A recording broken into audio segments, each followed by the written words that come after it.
Madame, Monsieur, bonsoir. Merci de nous rejoindre dans le débat de questions d'actu. Coup d'envoi de la Coupe du Monde 2026, un tournoi international exceptionnel avec 3 pays organisateurs, 3 matchs, 3 cérémonies d'ouverture, 16 nouvelles équipes en jeu dans 16 stades distants pour certains de plus de 4000 kilomètres et une facture carbone qui va très certainement être très lourde.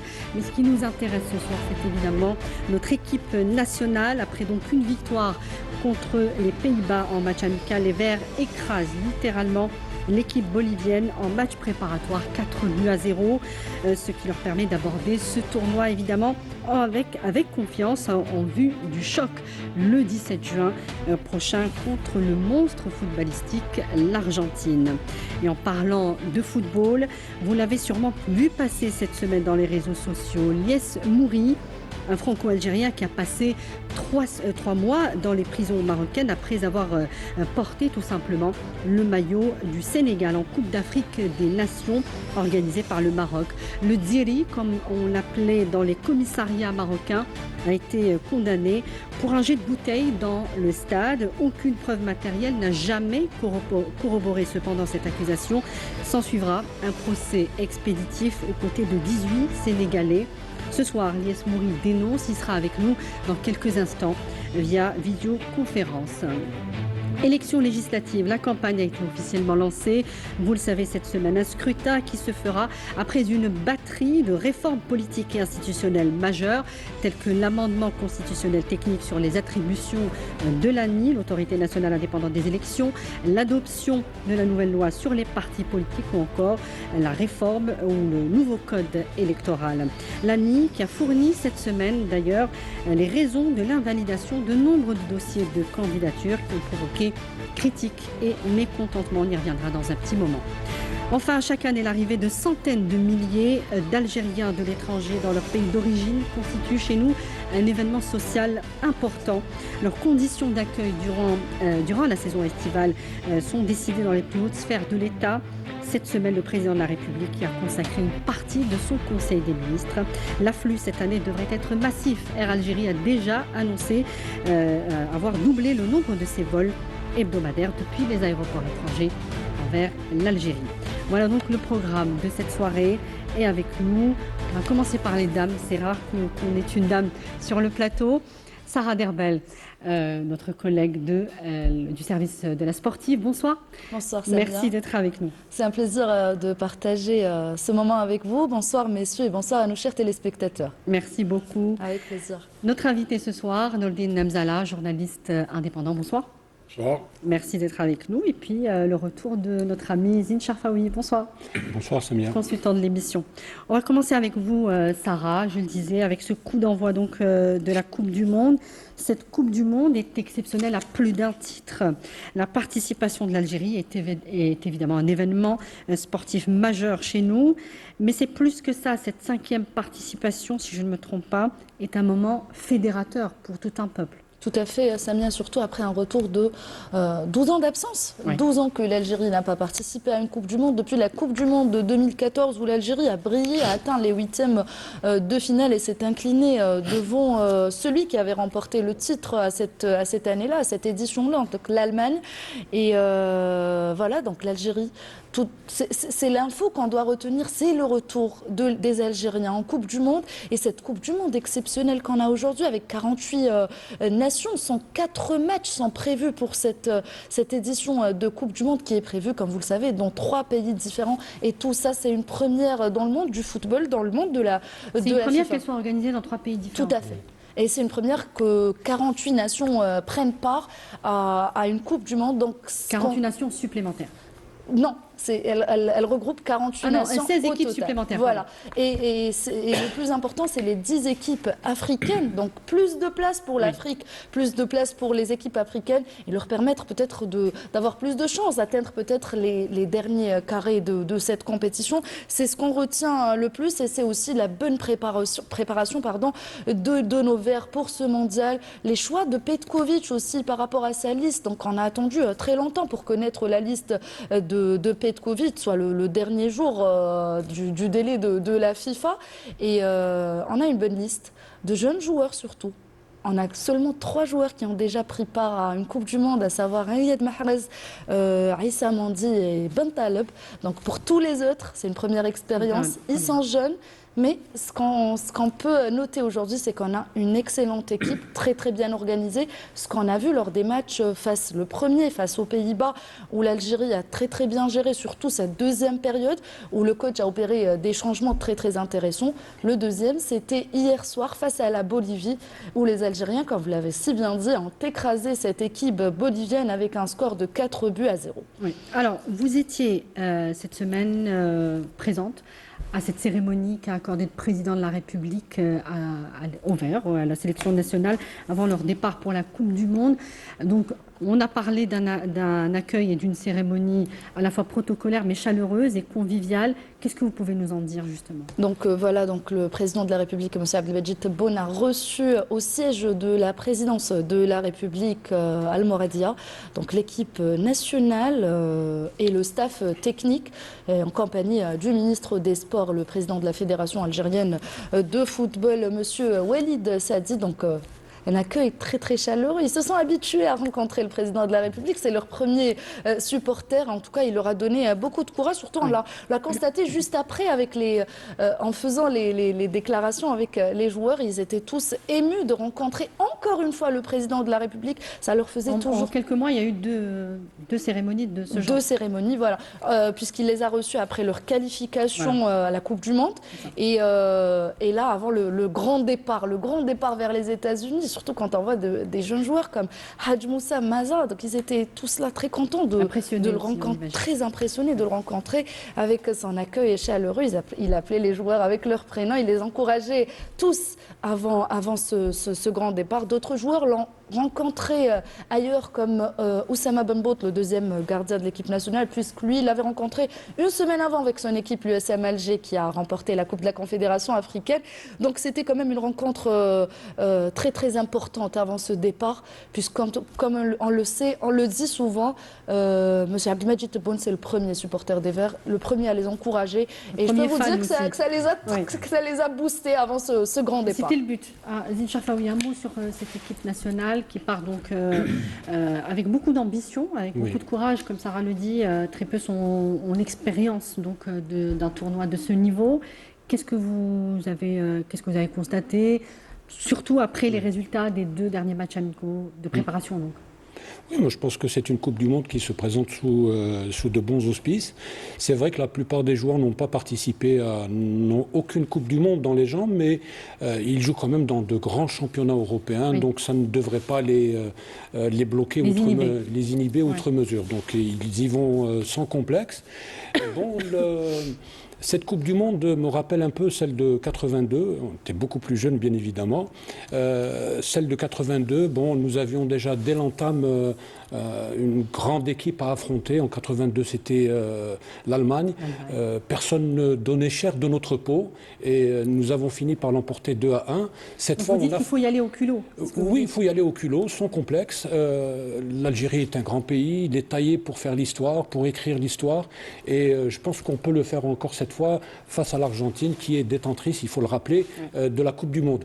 Mais juste un détail, ça va être un match difficile. Combien de sacres pour Tous les paris sont ouverts. Combien de sacres pour l'Argentine? Je crois qu'ils en ont 2 ou 3. 3 coupes, je pense. 3 coupes. Donc c'est un gros morceau. On a Messi en face. Hein. C'est un challenge. Quand on est footballeur, je pense qu'on joue pour ce genre de match. On attend ce genre de match. Affronter Messi, je pense que c'est le match aussi d'une vie. Donc c'est un défi qui est intéressant pour nos Verts. Outre mesure, le football aujourd'hui, c'est pas uniquement 22 bonhommes qui courent derrière un ballon. On parle de géopolitique du sport, on parle de géopolitique du football. Participer à une Coupe du Monde, c'est permettre au drapeau national de flotter dans le ciel des États-Unis pendant un mois. C'est une visibilité. Aujourd'hui, le sport est aussi un outil d'influence, un outil de pouvoir, un levier de pouvoir, un levier d'influence. Et c'est la raison pour laquelle les pays se battent pour organiser un grand événement sportif. Donc, quand on abrite un grand événement sportif comme l'a fait l'Afrique du Sud en 2010 avec la Coupe du Monde, justement, l'Algérie y était, L'Afrique du Sud s'est affirmée comme une puissance régionale. C'est le pays leader en Afrique australe. Et donc aujourd'hui, organiser ou participer à des événements internationaux... Ils ont un peu démystifié aussi l'Afrique du Sud. Ils ont un peu démystifié l'organisation de tels événements. Oui, c'est la première fois que l'Afrique... Voilà, que l'Afrique abritait la Coupe du Monde. Une Coupe du Monde a donc organisé un grand événement sportif et participer à un grand événement sportif permet de consolider une cohésion nationale, d'affirmer une identité nationale, permet de faire fonctionner l'économie. Donc c'est très important. Et puis n'oublions pas que durant la guerre de libération nationale, le sport, l'équipe du FLN, a permis de donner de la visibilité à la cause algérienne. Donc le sport, c'est beaucoup de choses à la fois. Donc c'est très important. Noldim Zala, qu'est-ce que vous en pensez? Cette équipe, ce groupe J, c'est bien ça? Sarah Merla, je passe sous votre contrôle. Écoutez, moi, ce groupe J qui fait peur quand même, même si Messi, on peut le dire, n'est plus très jeune. C'est sa dernière coupe. C'est sa dernière. C'est ça la dernière. C'est peut-être pour ça que le peuple algérien est plus mobilisé que jamais, puisqu'on a vu cet accueil à Kansas City. Oui. Je crois que c'est important. De la communauté nationale à l'étranger. Absolument. Il y a eu les premiers supporters donc, à El Mouradia, dans le président de la République.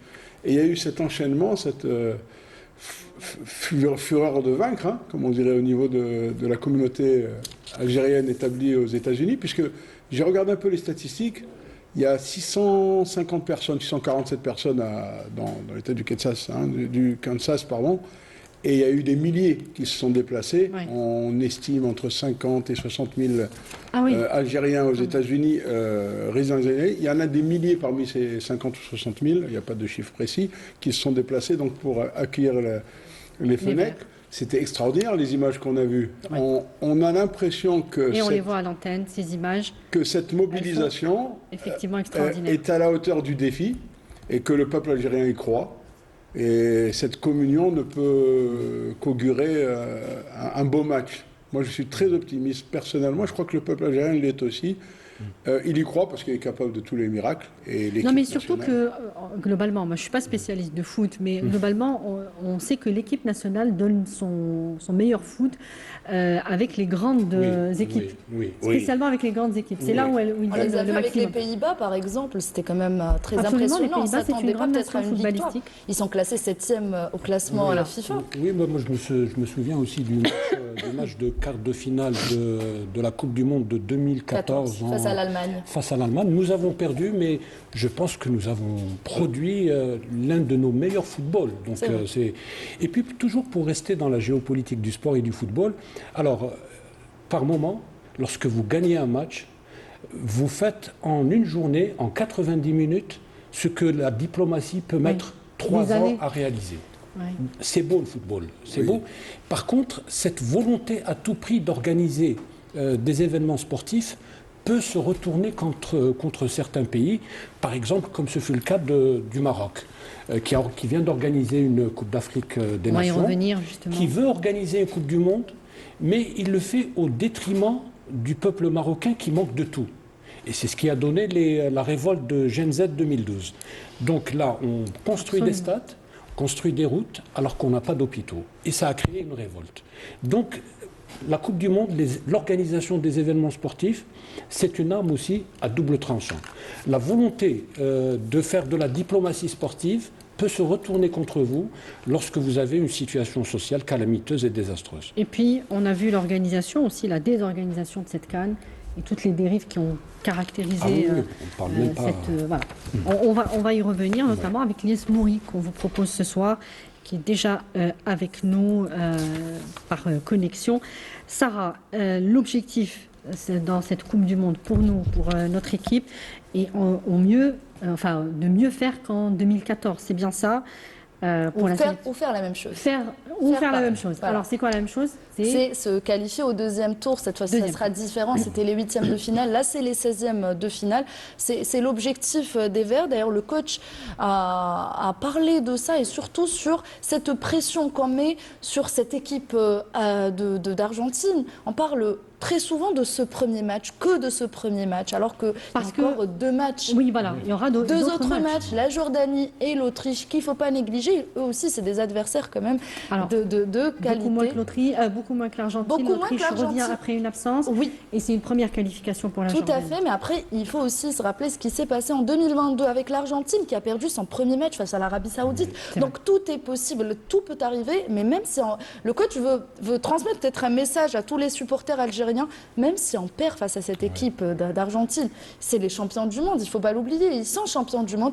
Il nous reste encore 2 matchs et on pourra se qualifier, puisqu'il faut savoir c'est les 2 premiers de chaque groupe qui se qualifieront au prochain tour et les 8 troisièmes meilleurs de tous les groupes. Donc on a nos chances, si on peut gagner au moins un seul match, on assure peut-être notre qualification au prochain tour. Et d'ailleurs, lors de cette réception avec le président de la République, on a le petit Maza, le petit Brahim Maza, qui essaye de parler en arabe de temps en temps. C'est vrai qu'il est plus anglophone et qui dit que Messi, on va gagner Messi. Et je peux vous dire que cette déclaration... Ces jeunes n'ont finalement rien à perdre, ils ont tout à gagner. Ils n'ont rien à perdre et il l'a si bien dit. Ils jouent avec ces joueurs-là dans leur club.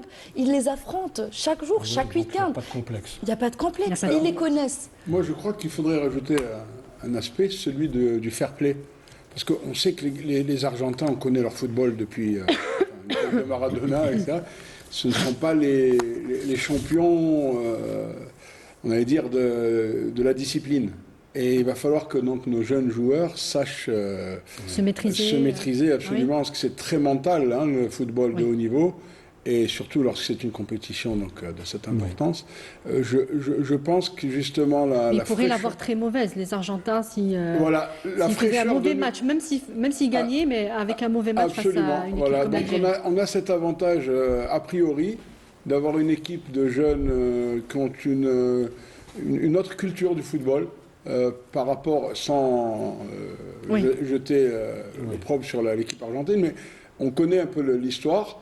Et on sait qu'il y aura sûrement des provocations qu'il faudra éviter. Donc, et les supporters algériens vont sûrement accompagner l'équipe dans ce sens. En tout cas, je peux vous dire qu'ils ont déjà commencé par rapport à ce qu'a dit Maza. Il l'a dit, peut-être qu'il le ressent. C'est un joueur, il est ambitieux, il veut gagner Messi, il veut l'affronter. Et ben, je peux vous dire que sur ses réseaux sociaux, il se fait harceler en quelque sorte par le public argentin. Quand vous l'avez dit, vous l'avez si bien dit, ils ont commencé dès maintenant. Donc il y a des commentaires très très négatifs et il y a les Algériens qui essayent de défendre Maza et qui soutiennent Maza, donc ça a commencé. On ne sait pas quelle est la perception de l'équipe argentine de la sélection algérienne. Ben on le sait, ils nous suivent de très très près puisque le coach a déjà parlé en conférence de presse et il faut savoir qu'il jouait en Italie et c'était Petkovic son entraîneur. Voilà. Donc Petkovic était l'entraîneur de l'entraîneur argentin et ils s'attendent à une très très bonne équipe algérienne, très très bien organisée surtout. Ils ont très peur de nous aussi, je peux vous le dire. En toute objectivité, ça. Oui, je peux vous le dire. Non, c'est le cas. Oui, c'est le cas. Alors, le match de l'Argentine, vous faites bien de le dire, c'est pas un match décisif. On peut le gagner, on peut le perdre, mais ça ne remet pas en cause nos chances de qualification, donc il faut dédramatiser. Il y a d'autres matchs. Ce qu'il faut savoir aussi, c'est que nous affrontons une équipe d'un pays qui adore le foot. Les Argentins sont des chauvins. Un peu comme les Algériens. Un peu comme les Algériens. Donc les esprits, et puis les Algériens entre nous, ils aiment beaucoup l'Argentine. Ils ont beaucoup aimé Maradona, il y en a beaucoup qui suivent Messi. Donc c'est pas une équipe qu'on découvre comme ça. Et moi je pense que dans la vie d'un footballeur, quand on est footballeur, on joue pour jouer ce genre de match. On vit pour jouer ce genre de match. Ça sera un beau match. Une belle équipe d'Algérie qui est en pleine possession de ses moyens. Ça fait longtemps qu'on n'avait pas vu une équipe d'Algérie aussi à l'aise, disons, des choses comme ça. Affronter aussi une belle équipe d'Argentine. Après, on espère gagner. Après, que le meilleur l'emporte, c'est tout. Voilà. Inch'Allah, il faut rester fair play aussi. Hein, donc, non, mais, voilà, mais on espère. C'est bien d'espérer. On va terminer là-dessus. Par rapport à la CAN, donc la dernière CAN catastrophique dont nous parlions à l'instant, la question d'arbitrage va se poser. Et je pense que ce premier match va imposer ou non un arbitrage équilibré, beaucoup plus rigoureux. selon le jeu que vont développer les deux équipes, et puis selon aussi, en fonction des Donc des vous dites rôles. que la CAN du Maroc a laissé des traces. Et oui, en dans matière l'univers d'arbitrage, il y a eu un peu beaucoup, du beaucoup foot. de choses À revoir. intolérables, Ouais. normalement, qui sont inacceptables. Oui. Voilà, espérons que cette fois-ci, dans la Coupe du Monde, il y aura un arbitrage beaucoup plus rigoureux et que les entraîneurs et les équipes surtout vont imposer justement une objectivité quoi, dans le. En Coupe du Monde, généralement, les erreurs, il n'en a pas beaucoup. Hein. Il n'y en a pas beaucoup, Donc, mais ça vous fait avez parlé vraiment de traces, et c'est le cas, puisque la FIFA a rajouté plusieurs lois d'arbitrage. D'ailleurs, l'équipe nationale... Post-CAN Maroc. Post-CAN. D'ailleurs, un joueur n'a plus le droit de quitter le terrain, ce qui s'est passé par rapport à la finale, lors de la finale. Donc, si le joueur quitte le terrain, il va le quitter définitivement Parce que la avec un question carton. n'était pas tranchée très clairement. Voilà, donc il y a beaucoup de lois qui ont changé, rajouté beaucoup de lois. Par exemple, je peux vous citer une des lois, un joueur n'a plus le droit de mettre sa main sur sa bouche pour parler, pour éviter tout ce qui est racisme, critique, etc. Donc maintenant, le joueur n'a plus le droit de poser la main sur sa bouche pour parler à Mais son parfois, coéquipier. les joueurs échangent entre eux. C'est une nouvelle loi. Voilà, c'est une nouvelle loi et c'est les traces, c'est les conséquences de ce qui s'est passé lors de cette CAN au Maroc. Ça fait jurisprudence. On va justement citer l'une des conséquences extrêmement fâcheuses qui s'est produite après ou pendant la CAN du Maroc. On revient ce soir sur l'affaire Lies Mouri, condamné à 3 mois de prison au Maroc, qu'il a effectué d'ailleurs aux côtés de 18 Sénégalais par le tribunal de Rabat, une véritable mascarade judiciaire qui a commencé par l'interpellation puis l'arrestation du franco-algérien qui se trouvait dans les tribunes portant le maillot de la sélection sénégalaise. Il n'en fallait pas plus pour qu'il soit repéré par la police du Marzène et pour décider de son incarcération et le traiter d'espion sur les médias marocains. Lies Mouri, est-ce que vous nous entendez ? Bonjour. Bonjour Lies Allô. Mouri, ravi Oui. que vous soyez avec nous. On va un petit peu augmenter le son à la régie pour qu'on puisse l'écouter correctement.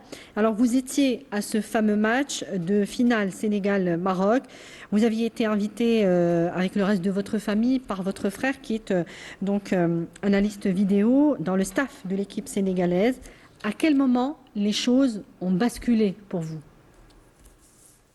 Salut à tous. Déjà, je suis content de vous voir. Je vois un peu l'Algérie. Ça me manque beaucoup et je reviendrai très vite. Quand est-ce que ça a basculé? Ça se passait plutôt bien. Bon, c'est une finale tendue, donc tout le monde veut gagner forcément. Mais ça se passait plutôt bien jusqu'au moment où l'arbitre a décidé de siffler un penalty contesté. Et là, à ce moment-là, des incidents ont éclaté dans la tribune. Moi, je signale et j'atteste que je suis resté à ma place, à 10 rangs de la pelouse, en famille. J'étais accompagné de ma mère, ma petite sœur et mon frère. Et je n'ai pas participé aux incidents. Les incidents ont été estompés et puis 15 minutes après, le jeu a pu reprendre. Des Sénégalais ont été embarqués et j'ai pensé que tout serait rentré dans l'ordre. Et finalement, à la fin du match, alors que le Sénégal a été déclaré champion d'Afrique, 2 policiers sont venus me voir pour me poser des questions et ils m'ont tendu une sorte de petit piège. Car je les ai suivis pour répondre à leurs questions, parce qu'ils me demandaient juste des renseignements. Et c'est là qu'ils m'ont tendu un guet-apens et attrapé et emmené de force au poste. Alors, ils vous ont parlé plutôt gentiment au départ pour vous attirer. Et ensuite, le ton a changé. On voit là les images à l'écran de quelques secondes vraiment que votre sœur a pu immortaliser dans son téléphone avant de supprimer par crainte de représailles, avant de supprimer la vidéo. Elle a envoyé à une personne qu'elle connaît. Et donc là, on vous voit embarqué par la police. Qu'est-ce qu'ils vous ont dit à ce moment-là pour justifier cette arrestation ? Mais tout simplement rien. Je n'ai appris que 24 heures après, enfin 20 heures, à 17 heures le lendemain, lundi, ce pourquoi j'ai été arrêté. On m'a dit que j'étais rentré sur la pelouse, j'avais frappé un policier, j'avais cassé du matériel et j'avais lancé une bouteille. J'étais choqué d'apprendre cela et pendant tout ce temps-là, j'ai dormi en garde à vue et je ne savais pas pourquoi j'étais arrêté. La garde à vue qui a été prolongée 3 fois de suite, c'est bien ça ?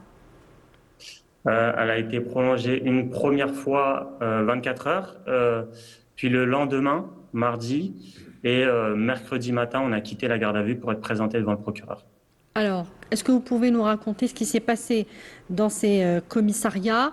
ou ce commissariat, où c'est là où on a commencé à vous appeler le Dzeri, l'Algérien? On m'a commencé à appeler Dzeri dès le poste du stade, parce qu'à ce moment-là, on a fait une vérification d'identité. Et donc, moi, j'ai donné mon identité et on a cherché à savoir aussi celle de mes parents et de mes grands-parents. À ce moment-là, j'ai dit que mes parents et ma mère étaient nés en Algérie et c'est à ce moment-là que son visage et son attitude a changé. Je l'ai très clairement ressenti, ça l'a énervé, comme s'il avait résolu l'affaire. C'est un Algérien, donc forcément, il est content qu'on a perdu, il est venu saboter, il est venu provoquer. Or, c'est pas du tout mon intention. Je vous ai dit, comme mon frère était entraîneur adjoint, j'ai suivi tous les matchs du Sénégal à la CAN. Ça s'est super bien passé contre toutes les autres équipes. Et là, lors de la finale face au Maroc, forcément, si je supporte le Sénégal, bah, je suis un ennemi du Maroc. Alors, après donc le commissariat, il se passe combien d'heures? Une soixantaine d'heures durant lesquelles vous êtes interrogé, pas seulement par la police du Maroc, mais par d'autres individus. Est-ce que vous les avez identifiés? Alors, je ne pouvais pas me permettre de rentrer dans la salle et de dire qui êtes-vous, forcément. Mais effectivement, je suis rentré, ça c'était mardi. D'abord lundi, j'ai été interrogé par des policiers qui m'ont annoncé que j'avais fait toutes ces violences, tous ces incidents, ce que j'ai refusé. J'ai dit absolument, j'ai rien fait du tout. Il y a des caméras dans le stade. J'ai dit chouf chouf caméra. Ils sont partis vérifier, ils n'ont rien trouvé. Et le lendemain, je pense que la garde à vue a été prolongée parce qu'il y avait une histoire de stadiers décédés. Donc peut-être qu'ils ont pris un peu plus de temps pour vérifier. Mais le lendemain, effectivement, j'ai été présenté dans une salle devant 10 personnes en costume cravate. Je ne savais pas qui était-il, mais j'ai supposé que c'était des agents ou peut-être des services secrets. Est-ce que vous avez été maltraité d'une manière ou d'une autre?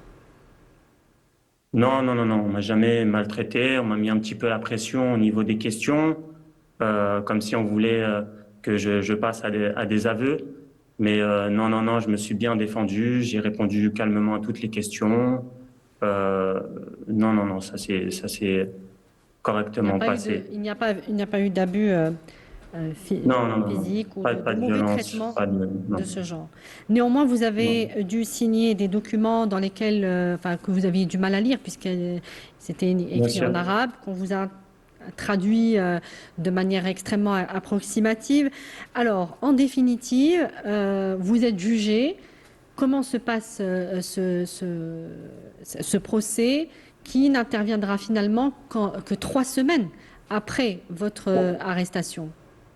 Exactement. Bah, on finit la garde à vue. Moi, je signe des papiers en arabe. Il n'y avait pas d'interprète, pas de traducteur. J'ai placé ma confiance aux policiers qui étaient quand même sympathiques avec moi. Je pensais que, vu que j'avais rien fait dans le stade, j'allais sortir le lendemain parce qu'ils m'ont toujours répété « demain 10h tu sors, demain 10h tu sors ». Et j'ai signé des papiers et c'est qu'en prison que je me suis rendu compte que ah oui, il m'avait fait écrire des choses que je n'avais jamais dit. Et au procureur, donc on est déplacé après la garde à vue chez le procureur qui, lui, ne va m'écouter qu'une seule minute. J'ai pas compris pourquoi il ne m'écoute pas. J'ai pensé qu'il était énervé, mais de toute façon, il avait absolument rien contre moi puisque il y a des caméras dans le stade. J'ai rien fait, je suis venu en famille. J'ai pensé que j'allais partir. Et le soir même, ils nous remettent les menottes, ils nous font comprendre qu'on va être présenté devant un juge. On pense qu'on va dormir en garde à vue. Et non, le fourgon, il roule avec les Sénégalais et on se rend compte que non, on ne va pas dormir en garde à vue, on va dormir en prison. Oui. Alors, en définitive, il n'y a qu'un seul chef d'inculpation qui va être retenu puisque vous réussissez avec votre avocat, vous aurez un avocat d'ailleurs marocain sur place. Et avec lui, donc, vous allez réussir à démonter plusieurs chefs d'inculpation. Et c'est pour ça que vous écopez finalement de 3 mois, de prison. 3 mois d'ailleurs, vous dites qu'au Maroc, c'est la peine des innocents.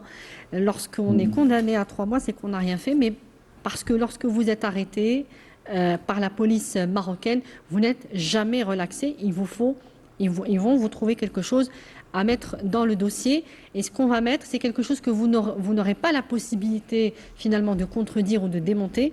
C'est finalement ce jet de bouteille dans le stade et qui n'est corroboré par aucune preuve, ni par les vidéosurveillances, ni même par le témoignage de ce fameux policier qui vous aurait vu le faire. Exactement, exactement. Je vais être condamné pour un jet de bouteille qui n'a jamais été prouvé. On est allé plusieurs fois au tribunal, on est allé 8 fois en tout. Le policier ne s'est jamais présenté pour témoigner. Pourtant, il prétend m'avoir vu en flagrant délit et il prétend m'avoir arrêté immédiatement après m'avoir vu lancer cette bouteille. Sur son PV, c'est écrit qu'il a procédé à cette interpellation, ou en tout cas qu'il a rédigé le PV à 22h50. Or, moi, à 23h, 23h05, j'étais encore dans la tribune et j'ai des vidéos qui l'attestent où je me filme comme ça avec mon téléphone. Oui. Et c'est comme ça qu'on a dressé un dossier, qu'on a fait constater à un huissier de justice assermenté et qu'on a déposé sur la table du juge. Malgré ça, le juge n'a pas décidé de prendre en compte mes preuves qui démontrent tout simplement cette accusation et ce PV qui est douteux. Et malgré ça, comme je l'ai dit, le policier ne s'est jamais présenté. Il n'y a aucune bouteille, donc aucune pièce à conviction avec mes empreintes. J'ai demandé à voir la bouteille. Il n'y a pas de policier, pas de bouteille. J'ai demandé à voir les vidéos. Il n'y a aucune image qui montre en train de lancer cette bouteille. Et du coup, j'ai été condamné parce que le juge a dit dans son intime conviction, je crois ce policier et pas toi. Donc clairement, il n'y a pas eu le doute n'a pas profité à l'accusé ici, dans ce procès. Je vais vous demander une réaction, Nordine Zala et Zine. On reviendra avec vous, Sarah, sur les nombreuses dérives qui ont caractérisé cette CAN marocaine. Nordine Zala, une réaction sur ce que nous dit ce soir Yesmouri. Je vois qu'au lieu de soft power, dont on parlait tout à l'heure, un événement footballistique, sportif, devient l'occasion de montrer une image hideuse d'un royaume en faillite morale, parce que s'attaquer à un jeune supporter étranger, au moment qui est un invité de la sorte, sans preuve, il réfute le fait qu'il ait été maltraité, mais moi je pense qu'en soi c'est une maltraitance que d'être accusé, d'être emprisonné. Bon, d'accord, il y a un peu absolument, c'est un peu le syndrome de Rabat ou pas de Stockholm. Mais je trouve ça minable, ce simulacre de procès contre un supporter lors d'un événement qui est censé donner une belle image d'un pays et du foot qui rassemble les peuples. Voilà. Mais alors, est-ce que clairement, on est face à une situation où Yesmouri a fait l'objet ce qu'on appellerait un délit de faciès? Il est algérien. Au moment où il dit « je suis d'origine algérienne », d'abord il est soupçonné d'être marocain. C'est pour ça qu'il le repère avec son maillot de la sélection sénégalaise.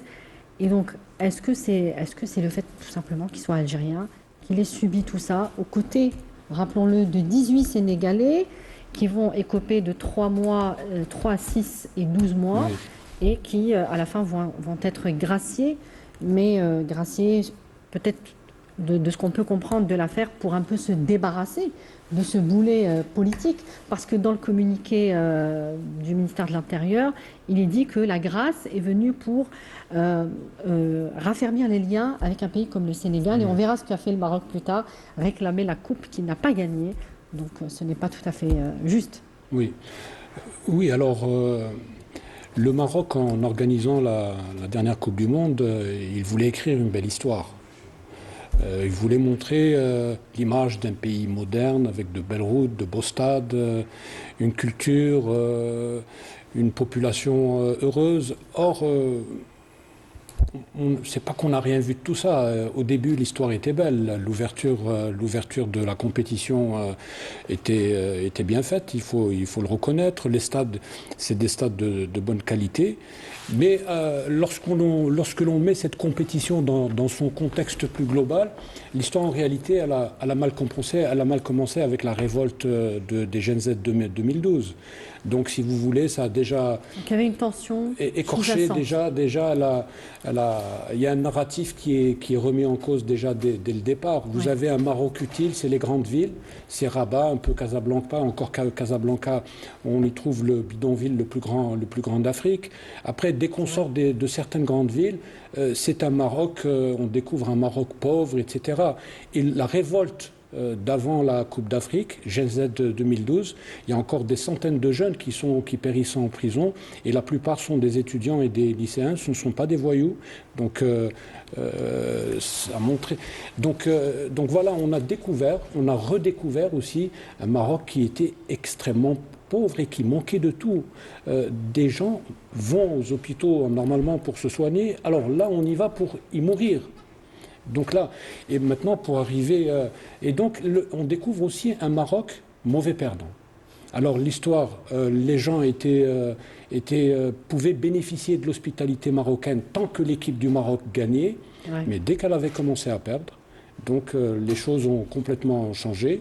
Et donc, dès le coup de sifflet final, qui a donc donné la victoire aux Sénégalais, les choses ont complètement changé. Et donc, il fallait trouver maintenant des boucs émissaires. Et justement, les supporters sénégalais, Yes Mouri fait partie des boucs émissaires. Oui. On ne peut pas valablement aller au stade en famille.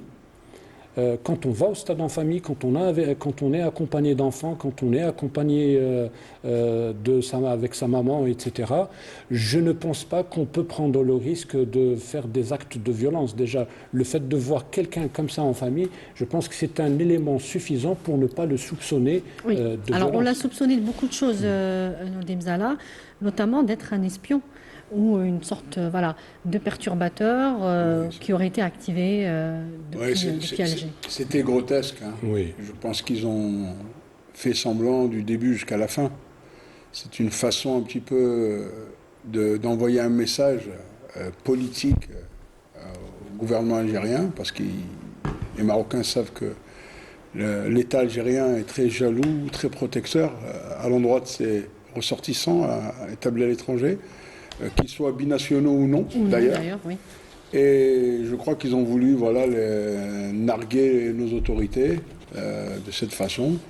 Et c'est minable, c'est petit, parce que les contentieux d'État-État ne se règlent pas à travers de petites méchancetés comme ça contre... Oui, alors c'est plus qu'une méchanceté parce que vraiment on l'a privé de liberté. Contre des individus comme ça qui sont normalement des invités. On parle de l'hospitalité marocaine, elle a été bien écorchée dans cette mésaventure de notre... Alors est-ce qu'il est, Sarah, aujourd'hui, il serait compliqué, voire dangereux pour nous les Algériens, par exemple, de se rendre au Maroc s'il y a une compétition comme ça internationale, comme l'a fait Yes Mouri, il est parti supporter les équipes qu'il apprécie pour les raisons qui le regardent. Et donc, est-ce qu'il est dangereux aujourd'hui de se rendre dans un pays comme le Maroc pour assister à des tournois internationaux? Il faut savoir que le Maroc était pays hôte, il n'est pas détenteur de la Coupe à ce moment-là. Et le prochain tournoi aura lieu dans un mois et demi à peu près, et c'est la CAN féminine qui aura lieu le 25 juillet au Maroc.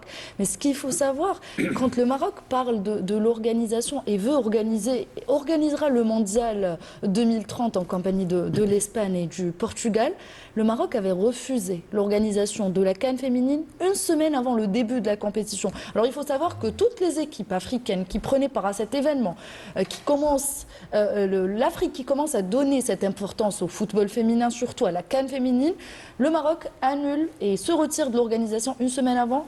Avec quel argument? Pourquoi? C'est parce que le Maroc disait qu'il n'était pas prêt pour abriter une CAN féminine, alors qu'un mois avant, c'était la CAN masculine, la CAN la plus scandaleuse en fait de l'histoire.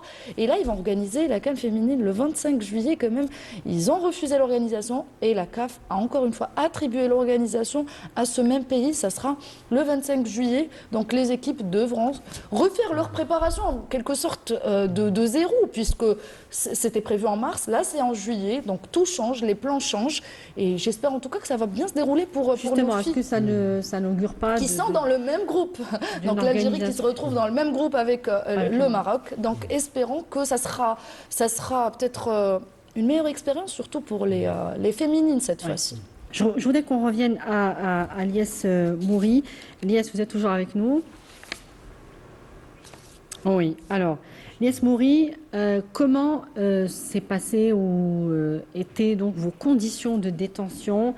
On sait que ça a été un traumatisme également pour votre famille qui ne s'attendait pas évidemment à vivre une expérience aussi douloureuse. Et votre mère d'ailleurs et votre jeune sœur sont restées avec vous au Maroc pendant 3 mois pour pouvoir vous rendre visite d'ailleurs. Bien sûr, ma famille. Moi, j'étais derrière les barreaux, mais ma famille était emprisonnée à l'extérieur, évidemment. Elles sont restées 3 mois et d'ailleurs, je les remercie pour ça parce elles ont couru un petit peu partout pour essayer d'aller chercher les preuves, d'aller toquer à les portes pour réveiller les gens sur cette affaire qui était absurde. Et effectivement, elles venaient les lundis matin où on se voyait 15 minutes par semaine. Donc c'est une vie qui a complètement été réorganisée en fonction de ce qui vous arrivait. Par rapport à vos conditions donc, de détention, vous dites d'ailleurs que globalement, à part les policiers du Marzen, les Marocains, même les gardiens à l'intérieur des prisons, comprenaient un petit peu l'aspect grotesque de cette affaire. Exactement. Pour être honnête, Ils le étaient peuple marocain bienveillants, nous a bien d'ailleurs. accueillis. Comment? Ils étaient bienveillants avec vous. Ah oui, bien sûr. Je disais que le peuple marocain nous a bien accueillis en tant qu'Algériens. Il n'y a pas eu de problème. Ils étaient contents de nous voir. Pareillement, les gardiens, la première chose qu'ils m'ont dit quand je suis rentré dans la prison, Lies, ne t'inquiète pas, on n'est pas la police, on n'est pas les politiques. Si tu te comportes bien, ça va bien se passer. Les détenus, c'était pareil. Ils ont compris cette situation qui était vraiment, comme je l'ai dit, absurde et qui priaient pour moi, même pendant le ramadan. Inch'Allah, tu vas vite sortir. Les gardiens, c'était pareil. Non, sur ce point-là, il faut être honnête, ça s'est bien passé. C'est plus la police la police et le procureur aussi, qui se sont acharnés sur moi pour absolument me faire tomber. Parce que, comme vous l'aviez évoqué, j'ai été jugé 3 semaines après avoir été arrêté parce qu'il y avait la grève nationale des avocats. Oui. Tous les jeudis, c'était reporté à la semaine d'après. Et comme j'avais déjà passé 3 semaines en prison et qu'on ne peut pas innocenter comme ça gratuitement une personne qui a déjà passé 3 semaines, ils m'ont condamné pour ne pas perdre la face juridiquement, ça c'est sûr. Donc vous étiez devenu une sorte de boulet judiciaire pour le Maroc. Il fallait absolument finalement trouver une issue à cette affaire. Qu'est-ce que vous retenez aujourd'hui de cette affaire? Avant de vous demander qu'est-ce que vous espérez aujourd'hui, pourquoi vous témoignez, pourquoi vous dénoncez le Maroc pour ce qu'il vous a fait, qu'est-ce que vous retenez? Est-ce que vous vous dites que j'ai subi tout ça parce que je suis franco-algérien, précisément parce que franco-algérien et que vous portiez en plus le maillot du Sénégal? C'est un petit peu tout ce contexte. C'est une affaire de vengeance, d'émotions collectives qui s'est retournée, d'émotions négatives surtout, qui s'est retournée contre vous, qui est tombée sur vous? Ou est-ce que il y a quand même, comme vous l'avez dit, les 3 mois d'emprisonnement au Maroc, c'est la peine des innocents, et donc on ne pouvait pas vous laisser repartir en disant que vous n'aviez rien fait finalement? Évidemment. Moi, comme je vous l'ai dit, j'étais un peu le caillou dans la chaussure de cette affaire. J'ai eu l'impression d'avoir été dans les mains de personnes qui avaient oublié leur travail, de policiers mauvais perdants et de procureurs et de juges qui me jugeaient avec animosité, pas sur des faits en fait. La justice c'est factuel, c'est pas émotionnel. Et j'ai clairement eu l'impression d'être d'être piégé par tout cela. Et voilà. Je vais vous donner la parole, Zine. Qu'est-ce que vous espérez aujourd'hui? Pourquoi vous avez choisi de parler? Pourquoi maintenant? Parce que, moi, je le sais, puisqu'on s'est parlé avant l'émission. Pourquoi vous témoignez maintenant et pas avant? Parce que vous êtes sorti le 18 avril, c'est bien ça. Et qu'est-ce que vous espérez aujourd'hui à travers ce témoignage, aujourd'hui, dans les médias de votre pays? Le plus important, c'est évidemment de témoigner, parce que ne pas témoigner, c'est accepter la justice et accepter que ça continue comme ça. Le but, c'est que ça n'arrive plus jamais, en fait. C'est pas possible de venir, comme vous l'avez dit, au stade en famille et de se retrouver en prison parce qu'on n'accepte pas la défaite et qu'il y a un désir de vengeance et qu'il faut quelqu'un prenne. Et donc voilà, il y a eu toute une construction autour de mon identité algérienne et on a voulu me faire passer pour algérien égale haineux, égale forcément déteste le Maroc, égale forcément je ne suis pas content que le Maroc gagne. C'était pas du tout. Et donc moi je suis venu témoigner aussi parce que peut-être ça va réveiller certaines personnes qui eux aussi ont vécu des injustices. J'ai vu des jeunes en prison au Maroc qui ont vécu des similarités dans l'injustice, des choses qu'ils n'ont pas fait. Ils ont dû signer des PV comme ils ne pouvaient pas se défendre parce que ça coûte très cher se payer un avocat. Ils ont dû passer des mois en prison. Et quelque part, demain, comme ce témoignage, il est rendu accessible au monde entier. Aujourd'hui, avec les réseaux sociaux, vous faites une vidéo, ça fait 2-3 millions de vues, tout le monde est au courant. Demain, les gens sauront que c'est possible que ça puisse arriver et peut-être qu'ils seront un peu mieux préparés que moi. Oui. Et d'ailleurs, c'est une promesse que vous vous étiez faite lorsque vous étiez dans les geôles, dans les cellules marocaines. Vous avez changé à plusieurs reprises de prison et que vous regardiez un soir une émission marocaine et on parlait de vous. On a parlé de vous à un certain moment et on disait que vous étiez un espion activé par Alger, etc. Et c'est à ce moment-là que vous vous étiez promis de dénoncer ce qui vous arrivait. Exactement. C'est digne d'un film. On aurait dit un film. Oui. J'étais dans ma cellule, tranquillement, en train de regarder la télé nationale marocaine. Et à ce moment-là, je vois un chroniqueur qui se prétend colonel, expert en sécurité, m'accuser comme ça, sur une émission sur les fake news en plus, m'accuser, moi et mon frère, d'avoir été actionnés par l'Algérie, c'est ces mots, dans le staff sénégalais. Et il disait que moi, j'étais déterminé et qu'actuellement, j'étais en prison. Moi, j'ai halluciné, en fait. Je me suis dit, je suis un simple supporter qui vient en famille avec ma mère et ma petite sœur. Vous me mettez en prison sans raison et derrière, vous essayez de construire tout un narratif autour de mon identité algérienne pour masquer votre incompétence et votre haine, en fait, votre haine.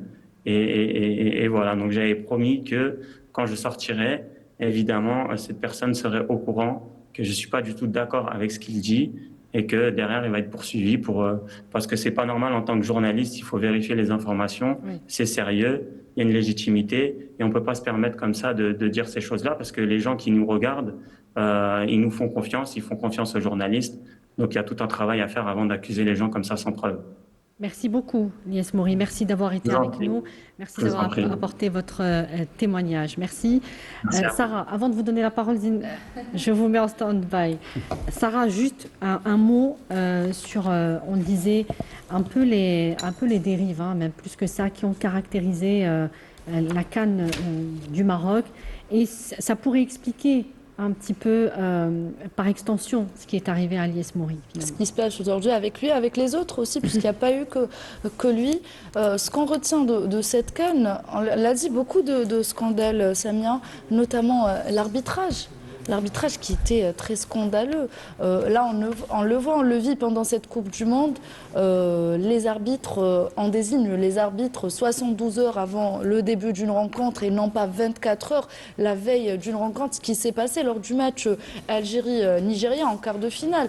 Le changement de l'arbitre à cause d'un soulier, d'un sponsor qui a refusé le soulier de cet arbitre-là. Donc l'arbitre a dû changer à moins de 48 48 heures du début de la rencontre. On note également l'hébergement, le lieu d'hébergement des autres adversaires, surtout les adversaires de qualité, aussi leurs conditions de vie, leurs conditions de préparation pendant cette CAN qui était vraiment très très médiocre. Ce qui se disait aussi aux médias locaux, les fausses informations par rapport aux autres équipes, les Sénégalais, les Algériens, le Nigeria notamment. Ils ont aussi, si on parle de transport, on parlait de conditions de vie, de conditions de préparation. On a vu l'équipe du Sénégal partir en train, sortir du stade et faire affaire à tous les supporters. Ils n'arrivaient même pas à sortir du stade pour arriver à leur bus. Donc tout ça a fait que cette CAN soit un réel scandale aujourd'hui. Et surtout, ce qu'on retient le plus, c'est les décisions arbitrales lors de cet événement.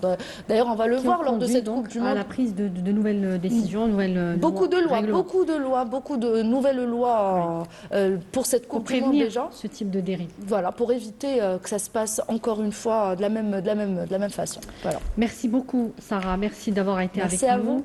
Sami Kaidi, bonsoir. Merci de nous rejoindre. Bonsoir Samia, bonsoir Zine et Nordine. Et l'ensemble des téléspectateurs. Ouais. Un petit mot sur cette affaire avant de passer. J'ai écouté avec beaucoup d'attention ce témoignage poignant de Lies Mouri, et qui est une énième victime de l'arbitraire et de l'injustice du régime marocain. On a pu voir cette haine anti-algérienne, cette algérophobie. C'est un régime qui est quand même construit sur des thèses anti-algériennes, une haine j'ai envie de dire historique contre notre pays et ce qu'il représente. On voit bien qu'il suffit simplement de zapper sur les principales chaînes publiques marocaines et même privées pour s'apercevoir rapidement que notre pays est constamment attaqué, constamment critiqué, constamment dénigré. Et même sur les réseaux sociaux. Et des décennies durant, vous imaginez bien que ça laisse malheureusement des traces auprès de l'opinion publique de notre voisin de l'Ouest. Alors aujourd'hui, effectivement, il y a quand même une prise de conscience, car nos compatriotes s'aperçoivent, notamment ceux qui résident à l'étranger, que finalement, c'est tout ce qui est algérien qui est attaqué. On a pu discuter notamment sur ce plateau des questions culturelles, des questions de patrimoine, etc. Donc c'est tout ce que représente notre pays. Et finalement, c'est un peu la résultante d'un complexe d'infériorité. Ouais. On va passer... Enfin, je l'observe comme tel, je l'analyse comme tel du moins. Oui, mais en tout cas, là, vous avez raison sur la récurrence de ces sujets. On en parle assez souvent. Oui. Dans les médias marocains, c'est un peu la même rengaine à chaque fois et un peu à tous les niveaux. Après, tout le monde a le droit d'avoir son avis sur la question. Les médias marocains, même au Maroc, on ne les lit pas. Hein, et l'opinion n'est pas dupe. Oui. Voilà. C'est des médias de propagande. C'est des médias de propagande. Oui, il y a une montée des défiances, c'est vrai. Alors, on passe à notre troisième thématique de cette soirée, je vous le disais, le scrutin ou les élections législatives avec cette campagne qui a été lancée donc officiellement cette semaine, et un scrutin qui se fera après une batterie de plusieurs réformes politiques et institutionnelles telles que l'amendement constitutionnel technique, rappelez-vous, au début de l'année, sur notamment les nouvelles prérogatives élargies de l'ANI, l'adoption de la nouvelle loi sur les partis politiques ou encore le nouveau code électoral. Nordine Mzala, je voudrais qu'on revienne un petit peu sur cette campagne. Comment elle se présente selon vous? Elle est encore un peu timide, c'est le lancement, mais c'est le retour un peu des activités partisanes. Oui, je crois qu'on sort à peine du choc donc, de la sélection, on va dire, hein, pour faire le pont entre le sport, le football et la politique, puisqu'on a vu qu'il y a quand même pas mal de candidats à la candidature qui ont été écartés par l'autorité nationale, vous le disiez. Plus de 3000. Voilà, vous parliez donc de critiques et de protestations. Mais il y a aussi l'autobilan. Il y a parmi les candidats à la candidature des personnes qui sont actuellement en poste, hein, c'est-à-dire qui ont un mandat. Il y en a d'autres qui ont un passif politique ou non.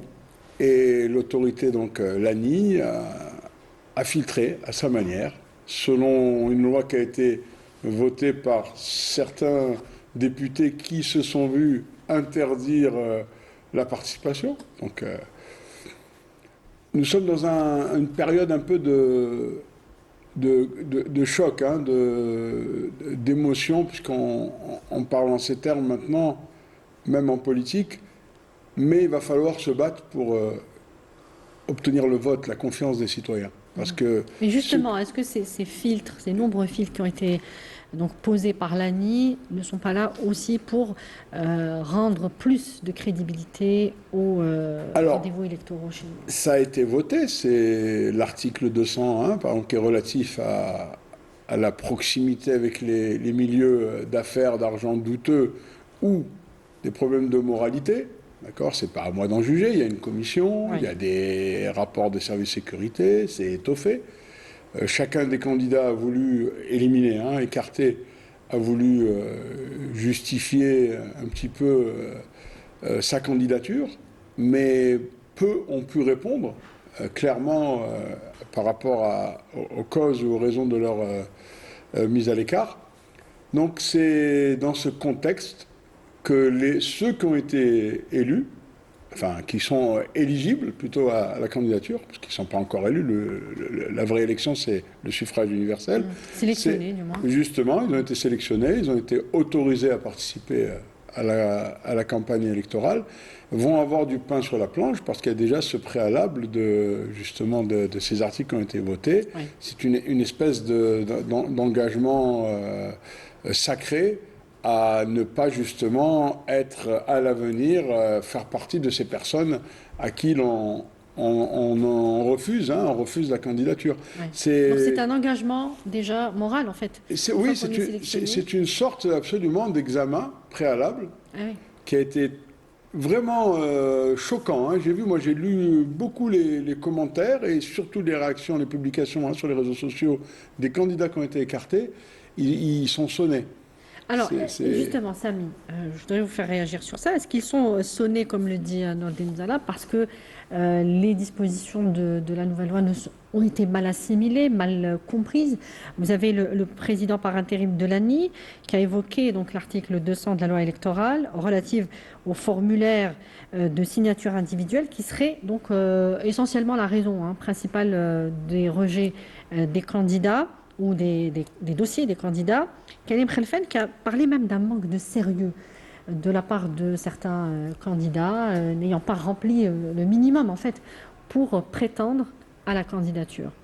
Oui, donc forcément, c'est des candidats à la candidature qui n'ont pas assimilé pleinement les nouvelles dispositifs de la nouvelle loi, qui sont pourtant clairs et qui a permis à de nombreux candidats de pouvoir prétendre finalement à... Plus de 7000, c'est bien ça? Exactement, et plus de 854 listes, dont 66 pour nos compatriotes résidant à l'étranger, ce qui n'est pas rien. Et il y a toute une pluralité de profils et la nouvelle loi, elle est extrêmement, j'ai envie de dire, elle permet d'englober, elle est inclusive, elle permet d'englober un nombre très important de personnes et on voit bien qu'il y a finalement un élargissement des prérogatives, notamment de l'ANI, parce qu'on parle de cette nouvelle loi, mais en réalité c'est l'adoption en avril dernier de la loi organique 2605 qui modifie et complète l'ordonnance 2101 qui fait partie de cette loi organique propre au régime électoral et il y a beaucoup de nouveautés, mais des nouveautés extrêmement positives parce que souvent certains veulent voir un peu le verre à moitié vide et oublier l'autre partie pleine de ce verre même. En termes de parité homme-femme, la loi oblige à ce qu'un tiers, la nouvelle loi oblige à ce qu'un tiers des listes soient composées de femmes, que 50% soient composés de ces listes soient composées de jeunes dont l'âge est inférieur à 40 ans, que les un tiers soient des diplômés. Que également, d'ailleurs, on parle souvent aussi de ces listes indépendantes. La nouvelle loi permet une contribution de l'État en termes de ressources financières pour les candidats de listes indépendantes qui n'ont pas de moyens financiers, etc. Donc il y a un soutien complémentaire, des prérogatives, comme j'ai pu le citer avant, de l'ANI qui sont élargies avec un Voilà, un contrôle beaucoup plus large, des attributions aussi plus élargies, plus importantes. Et il y a également aussi un redécoupage de circonscriptions qui est beaucoup plus intéressant, compte tenu du fait qu'on passe de 58 circonscriptions à 69. Et ça, c'est le fruit aussi de la création de nouvelles wilayas, 11 en l'occurrence. Et donc, il y a tous ces nouveaux dispositifs qui rajoutent dans l'inclusion, dans l'élargissement aussi des dispositifs. Et preuve en est, la campagne a débuté avec de très bonnes conditions, avec notamment plusieurs chefs de parti également, parce qu'il y a plus d'une trentaine de partis qui sont en lice pour pouvoir décrocher les 407 sièges de l'hémicycle 0 de Youssef. Donc ce qui est important, c'est que cette nouvelle configuration permet d'inclure beaucoup plus de personnes, davantage...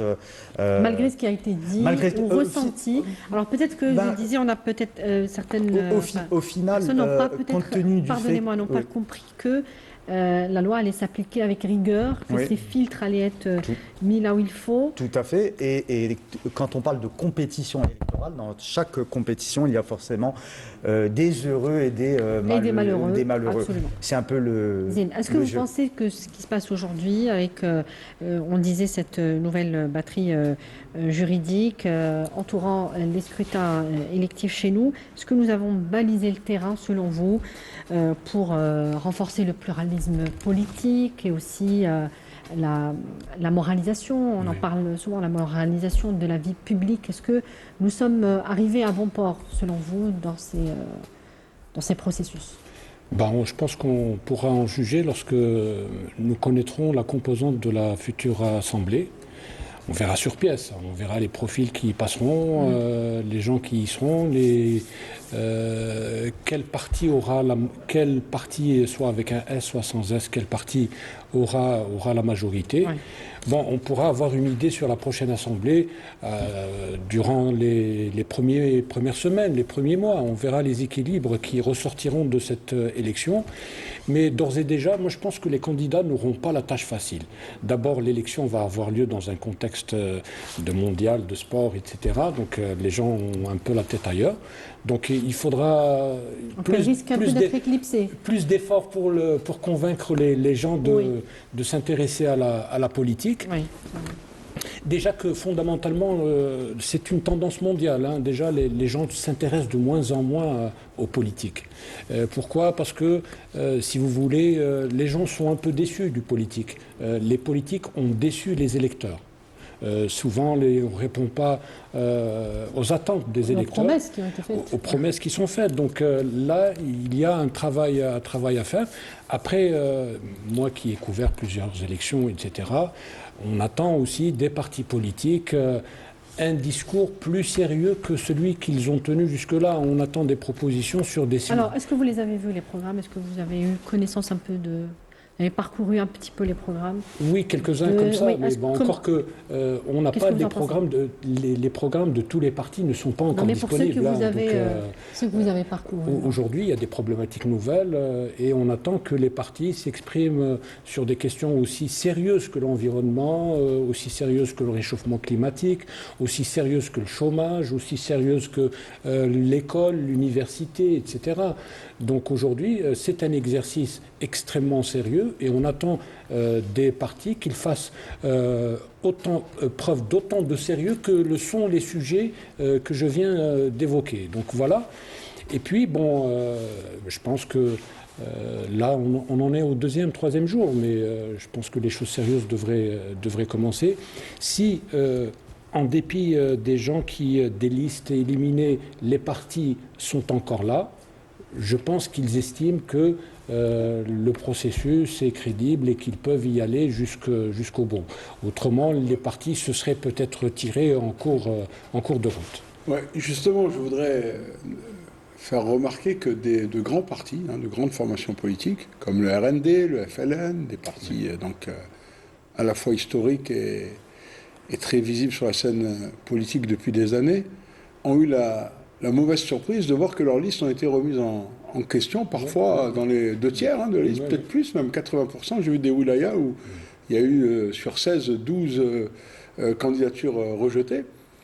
Et c'est peut-être un message, un signal qui a été adressé par l'ANI à tout le monde. Voilà, si vous n'arrivez pas à faire votre propre nettoyage, entre guillemets, votre propre, on va dire, arasement, l'ANI va le faire au nom de la loi, avec les articles, les dispositifs, par exemple le rajeunissement, puisque maintenant il y a un tiers, donc moins de 40 ans, la parité, etc. Donc c'est un peu une marche forcée vers l'autocritique, parce que les partis politiques, quels qu'ils soient, ne sont pas exempts de vices de forme dans leurs organisations, dans la préparation de leur liste, etc. Et la grande surprise, justement, c'est que ça a concerné vraiment tout le monde. C'est un peu comme l'histoire de l'impunité. Tout le monde est logé un petit peu à la même enseigne. Voilà, tout le monde. Et c'est très important parce que ça a été perçu par l'opinion publique absolument comme un élément nouveau. On a eu même des personnalités, on ne va pas citer de nom ici, des personnalités de premier plan qui se sont vues recalées lors de la validation des listes. Et bien évidemment, ça a étonné quand même pas mal de membres. C'est une première. Oui. Oui. C'est ça qui change. Il y a aussi cette, vous le disiez Samy, ce redécoupage territorial, de circonscription. Est-ce que c'est quelque chose qui va modifier un peu la cartographie électorale ou même la dynamique de la campagne électorale? Alors, en tout cas, ne modifie pas le nombre de sièges qui reste à 407. Oui. Hormis pour nos compatriotes résidents à l'étranger. J'allais venir, c'est ma dernière question sur le sujet. Où les sièges passent en l'occurrence de 8 à 12, donc il y a 4 sièges supplémentaires. Sinon, effectivement, il y a toutes ces questions de liste qui est extrêmement intéressante parce que Nordine a abordé les anciens, enfin les grands partis comme le RND, le FLN, etc. Et il y a une petite surprise, c'est que le parti qui a présenté le plus de listes, c'est le Front Al-Mustaqbal, avec 76 listes. Et là, c'est une grande première, et ça montre également qu'il y a tout ce travail qui est fait par l'ANI pour finalement apporter une nouvelle dynamique. Alors, pour revenir aussi à votre question sur les circonscriptions, excusez-moi, eh bien, il y aura davantage de représentativité au niveau finalement local parce qu'il y a plus de wilayas. Et d'ailleurs, on voit bien que dès l'entame officielle de la campagne électorale, des candidats sont partis dans ces nouvelles wilayas. On a par exemple le secrétaire général du FLN, M. Ben Barak, qui s'est rendu à Ain Gazzam, dans la wilaya de Ain Gazzam, une nouvelle wilaya, et on voit bien qu'il y a directement cet attrait aussi pour... Il faudrait en citer d'autres pour qu'on ne tombe pas un petit peu dans oui, tout à fait. une espèce de favoritisme médiatique. Dès le premier jour, il y a également le M. Bouden, le secrétaire général, le secrétaire général du RND qui est parti effectivement à Ilizi puis à Janet, la secrétaire générale de Tajama Amel Jazer, donc Fatma Zahra Zarwati qui a opté pour la wilaya de Bouira. Il faut en prendre un de l'opposition. Oui, et M. Hassani Sherif du MSP qui a choisi la capitale pour son premier meeting de campagne. Ouais. Alors justement, certaines wilayas ont besoin effectivement aujourd'hui, qui avaient besoin de visibilité, qui n'étaient pas wilaya avant, c'est ce que je veux dire. Aujourd'hui, elles vont gagner en cette visibilité politique, sociale aussi. Oui, on va mettre leur desiderata, leurs demandes aujourd'hui en relief. Oui, après, il faut rappeler que le mandat est un mandat national. Un député n'est pas le député de sa région. Il est député mais il répercute un petit peu absolument, toujours. Il est député de l'Algérie, de tous les Algériens, mais il a peut-être une expertise un peu plus poussée des questions locales, régionales, etc. Donc il apporte quelque chose d'un plus au niveau de l'Assemblée, dans les débats, notamment lorsqu'ils interpellent les ministres, etc. C'est très intéressant. Oui, mais attention, le mandat est national et il est d'une importance vraiment... Capital en matière, c'est le pouvoir législatif, il ne faut pas l'oublier. Par exemple, dans la lutte contre le trafic de drogue, il serait peut-être temps que nos députés réfléchissent à de nouveaux mécanismes des mécanismes à la fois répressifs, mais aussi préventifs, pour aider l'appareil sécuritaire qui fait front tous les jours, à toutes les heures. Vous avez vu les vidéos qu'on voit, des saisies, des personnes interpellées à travers tout le territoire national. C'est une guerre que nous menons, qu'on mène contre l'Algérie, et les députés auront leur rôle à jouer, notamment dans ce domaine. Un mot, avant de passer à la dernière thématique, un mot sur l'augmentation du nombre de sièges pour la communauté nationale à l'étranger. C'est une très bonne nouvelle. Oui, c'est une vieille demande, ça. Ça fait des années que la communauté attend un nombre plus important. Il y a de l'engouement. Il y a beaucoup de personnes, femmes et hommes, de différents horizons, à travers de nombreux pays, qui s'engagent, et ça prouve que la diaspora est vraiment attachée à la mère patrie et engagée pour le Donc meilleur. reste à déterminer le découpage un petit peu, ou l'attribution de ces sièges selon les régions. Oui, mais c'est prédéterminé. Pour les 12, les 8. Oui, absolument. Oui, pour ceux qui ont été rajoutés, absolument. Oui. Oui, d'accord. Oui. Ça prouve aussi que le pays compte aussi sur sa diaspora. Absolument. Oui, Il y a un élément vraiment complémentaire. Pour donc cette 10e législature, il y a 24 700 000, plus de 24 700 000 Algériens qui seront appelés le 2 juillet prochain aux urnes. Et ce n'est pas que pour élire des députés qui seront amenés à faire des lois, car l'Assemblée populaire nationale est également une partie prenante de la diplomatie de notre pays, avec la diplomatie parlementaire. Voilà. Très bien. Alors, justement, ça me tend la perche pour lancer la rubrique de notre ami Artisan Malik, qui est revenu un petit peu sur, peut-être pas l'ensemble, parce qu'il y en a beaucoup, mais de nombreuses mesures qui ont été accordées ou faites par l'État, suite souvent à l'engagement du président de la République en direction de la communauté nationale à l'étranger. On revient tout de suite après sa rubrique. Bonsoir Samia, bonsoir tout le monde. Ce soir, nous allons parler de la perception qu'a la communauté algérienne établie à l'étranger sur les mesures prises par l'État algérien en sa faveur, et ce depuis des années. En effet, ces mesures ne se limitent pas aux dernières instructions du président de la République pour le bon accueil des Algériens établis à l'étranger, mais sont une constante depuis son élection en 2019. Ces Algériens voient par exemple l'offre Otla qui permet aux familles d'accéder à des billets d'avion à prix réduit durant les vacances d'été, ainsi que l'accueil de milliers d'enfants dans des camps de vacances en Algérie, comme un moyen de transmettre et de connecter leur descendance aux valeurs et à la culture algérienne. Autre exemple, l'accès pour les Algériens établis à l'étranger à des programmes étatiques tels que LPP permet à ces Algériens de se projeter dans le moyen-long terme dans une vie en Algérie, une réinstallation éventuellement.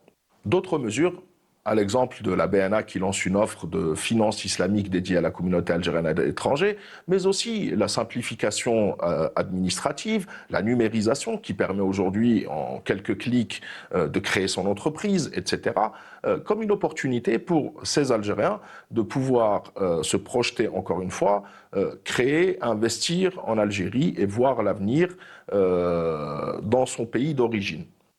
Et ce ne sont là que quelques mesures parmi des centaines. Pour conclure, je dirais que nous sommes entrés dans un cercle vertueux où l'État algérien, sur instruction du président Abdelmadjid Tebboune, tend la main à la communauté algérienne établie à l'étranger, prend des mesures en sa faveur.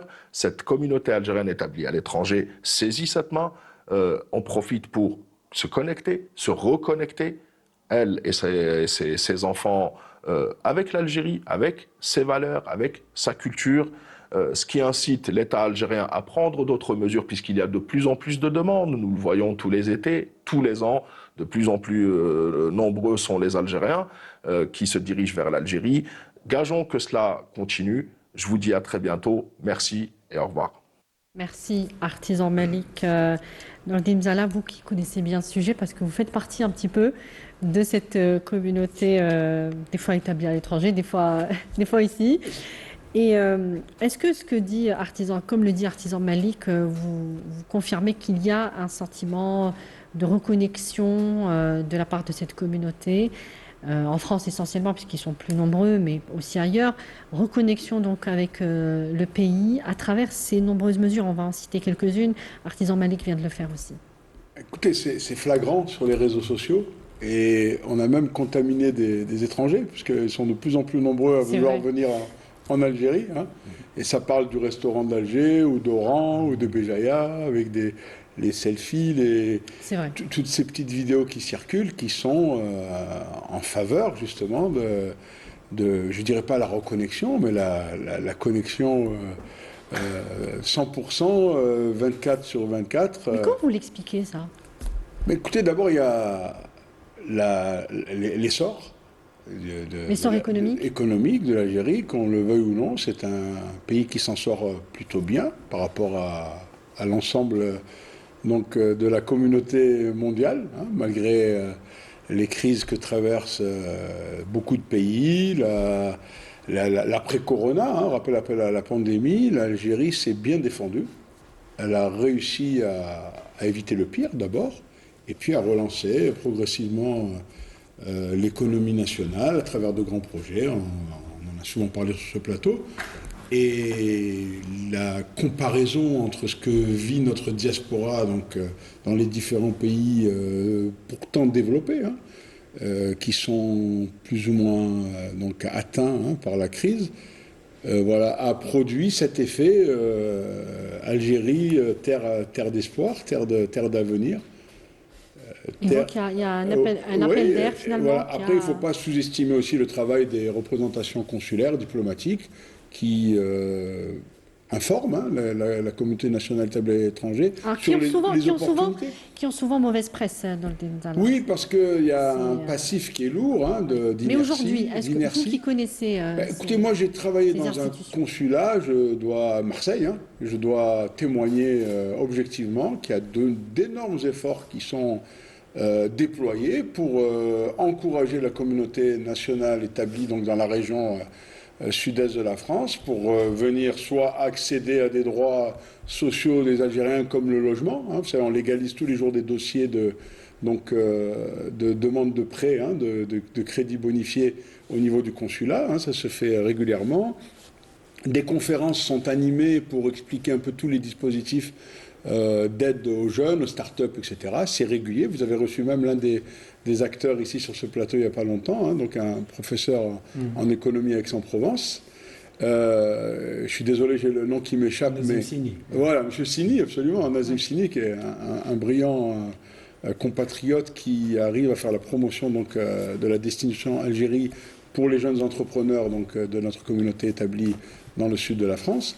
Vous avez aussi des facilitations, de mouvement, de mobilité, même pour ceux qui n'ont pas de documents en cours de validité. Vous avez vu que la diplomatie algérienne a transmis un communiqué qui a réitéré cette prolonger absolument cette mesure de pouvoir voyager avec un passeport qui aurait expiré et une simple carte d'identité biométrique, jusqu'au 31 décembre 2026. C'était le cas jusqu'au 31 décembre 2025.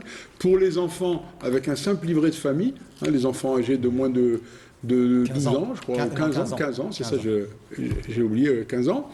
Voilà, donc vous avez aussi du côté des représentations consulaires algériennes, établies à l'étranger, vous avez quand même une nouvelle dynamique, il faut l'avouer. Oui. Pour répondre, en fait, c'est une convergence. C'est une demande, en fait. Oui, c'est une demande, et puis on voit bien que la dynamique est double. Elle est à la fois chez la communauté, chez les Algériens établis à l'étranger, et aussi du côté des pouvoirs publics qui encouragent. Zine, oui. Justement, à propos de ce sujet, on disait, il se passe peut-être parfois même pas une semaine sans qu'il y ait un politique ou une institution qui revient un petit peu sur ce qui a été fait, ou de nouvelles mesures parfois en direction de la communauté nationale à l'étranger. Cette semaine, il y a eu d'ailleurs le secrétaire d'État qui a fait, pour donner un exemple, le secrétaire d'État qui a été en Belgique et en Grande-Bretagne. Oui. Voilà, il a tenu plusieurs réunions de travail avec les postes consulaires de l'Europe du Nord. Ce système apostille, si vous en avez entendu parler, les fameux cachets, qui remplace les procédures classiques de légalisation des documents, c'est un gain de temps extraordinaire, notamment pour les travailleurs, les concitoyens travailleurs à l'étranger qui reviendraient. Voilà. Donc il y a ces mesures. Est-ce que selon vous, on voit déjà les retombées de cette nouvelle politique orientée envers la communauté à l'étranger? Alors, assez rapidement, on fera... Oui, très rapidement. Très rapidement, il faut juste souligner, c'est pas parce qu'on est algérien qu'on le dit, mais très peu de pays s'occupent de leur diaspora comme le fait l'Algérie. Bon, c'est pas une raison pour... Voilà, donc il y a des choses qui se font. L'Algérie dépense beaucoup d'argent pour s'occuper de sa diaspora, essaye de prendre des mesures capables de faciliter la vie de sa diaspora. Pourquoi? Il y a des pays qui rackettent leur diaspora. Ça pourra faire l'objet d'une émission, si vous voulez. Voilà, c'est juste pour dire que je ne suis pas complètement en désaccord avec Sami Kaidi. Je suis plus nuancé, par contre. Voilà, donc il y a des pays qui rackettent leur diaspora. L'Algérie n'est pas dans ce cas de figure, bien au contraire. Elle essaye de chouchouter sa diaspora. D'abord parce que ce sont des Algériens, ils ont droit de bénéficier de tous les services dont bénéficient les Algériens d'ici. La vie à l'étranger est parfois plus difficile, donc c'est une raison suffisante pour qu'on s'attarde davantage sur les Algériens de l'étranger. Secondo, cette diaspora, elle est forte de diplômés, elle est forte de gens extrêmement intéressants, extrêmement précieux. Donc garder ce lien avec cette diaspora ne peut avoir que des retombées positives sur le pays d'origine. Et puis, cette diaspora, il faut l'encadrer parce que, bon, elle pourrait être aussi prise en charge par des gens qui ne nous aiment pas beaucoup. Donc il est important qu'il y ait un maillage des pays, dans les pays où les Algériens se trouvent en grand nombre, pour pouvoir donc répondre à leurs préoccupations, à leurs doléances, parce que la nature a horreur du vide. Lorsque vous n'êtes pas là, d'autres personnes pourront éventuellement détourner ou... Ce qui est arrivé d'ailleurs par endroits... certains, peut-être de nos concitoyens à l'étranger, en situation de vulnérabilité dans certains pays, des gens qui sont récupérés, ont été récupérés et qu'on retourne contre leur pays. Mais en même temps, Nordine est bien placé pour le savoir, c'est un défi logistique. Lorsque vous avez 3-4 millions de personnes dans un pays, lorsque vous avez 1 autre million dans un autre pays, 2 millions dans un autre pays, au plan de la logistique, au plan de la gestion, de l'encadrement, c'est beaucoup de moyens.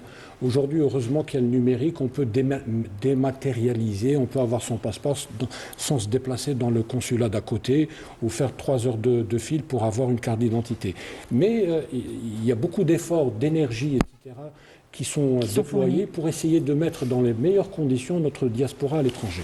Après, il faut faire encore plus d'efforts parce que les gens se plaignent un peu, surtout des lourdeurs bureaucratiques. Oui, il faudra corriger. Il nous reste moins de 3 minutes, Sami. Alors, comme vous l'avez évoqué, le secrétaire d'État auprès du ministère des Affaires étrangères chargé de la communauté nationale résidente à l'étranger, Soufiane Cheib, s'est rendu en Belgique et a visité le consulat général d'Algérie à Londres. Et lors de son déplacement, il s'est enquis personnellement de l'accueil qui est réservé à nos compatriotes résidents dans ces pays, à finalement la prise aussi en charge de leurs doléances. Et cela, ça démontre finalement que les plus hautes autorités du pays accordent une priorité absolue ce ne sont pas que des mots, à cette communauté. Au bon traitement de notre communauté et à ses intérêts également. Et d'ailleurs, dans cette droite ligne, les plus hautes autorités du pays ont mis les petits plats dans les grands plats avec diverses mesures que j'ai en tête. L'annonce qui a été faite par le pavillon national, la compagnie Air Algérie, qui a annoncé l'ajout de 560 vols supplémentaires hebdomadaires au profit des promotions au profit de nos compatriotes résidents à l'étranger. Et ça, durant toute la période estivale, il y a la prolongation, comme l'a souligné Nordine, des dispositifs d'accueil avec notamment pour les binationaux la possibilité de présenter un passeport algérien expiré avec un autre passeport. Après, il il y aura cette connexion, notamment par exemple pour la création d'entreprises. Il y a aussi plusieurs dispositifs en termes de retraite, de logement, oui. de soutien pour créer de l'emploi aussi via notamment des startups, les micro-entreprises, etc. Mais il y a aussi ce qui est plus direct, c'est-à-dire les conditions d'accueil de la communauté nationale résidente à l'étranger. D'ailleurs, lors du dernier conseil des ministres qui s'est tenu dimanche, le président de la République, Abdelmajid Tebboune, a abordé cette question et a donc abordé les préparatifs de la saison estivale et des dispositifs pour assurer le meilleur accueil qui soit aux Algériens résidant à l'étranger. Une décision qui a été notamment saluée par de nombreuses associations algériennes en Espagne et en Belgique. Merci beaucoup, Samy. Merci. Pour toutes ces informations. Merci à vous, Nordine Zala. Merci à vous. Et à Adil Cherfaoui. Merci également. On se retrouve la semaine prochaine. Merci d'avoir suivi notre débat. Je vous souhaite une très belle suite des programmes sur notre chaîne et à bientôt.